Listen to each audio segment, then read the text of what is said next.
Our goal here on the show is genuinely to help people open up emotionally and just be a little more courageous, maybe take some good risks in your relationships. We know that the world is incredibly divisive. It's hard to talk to anybody anymore. There's so much hurt and heartache out there. And so our goal is to create the show that you love, that you want to listen to, and ultimately we hope what you take away is how to be a little bit more open in your relationships.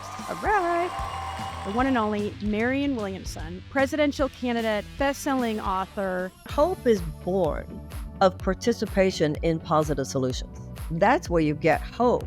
If you're somebody who gives $10 a month to an organization that helps starving children in Africa, you will have more hope about ending child hunger than someone who's not giving that $10. Yeah. You have to generate the energy that produces the hope.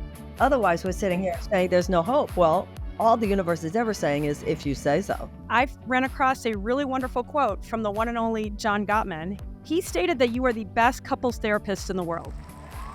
That is high praise. What attachment science says and what all the new research says is that human beings need for safe emotional connection with a few others and a community, a safe community, but basically who will come when we call. It's as basic as that. Who will come when we call, when we need. One of my boys, he was in 5th grade, and he said, "Mom, I have had a secret. I Googled naked people on the iPad." And I was like, "Oh, what did you see?" And he was like, "Naked people." And I was like, Yeah, gross. Why do you exist as a couple? What's the point of the two of you? What do you do for each other that nobody would ever want to do unless they got paid a lot of money? Right? Has to be based on a purpose. What purpose do you serve each other? And can you use kids in that? Like, can I say we're together because we have kids, or to create like a healthy landing place for our kids or anything like that? if that's your main purpose and that's the most important thing and that's the central organizing purpose or principle of your relationship, great. But don't come to me complaining that there's no romance or sex.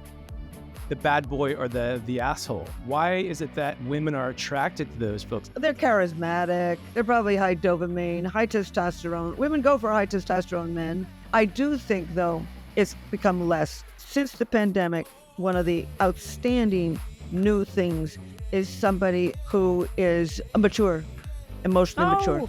Somebody who respects me. Somebody who I can trust and confide in.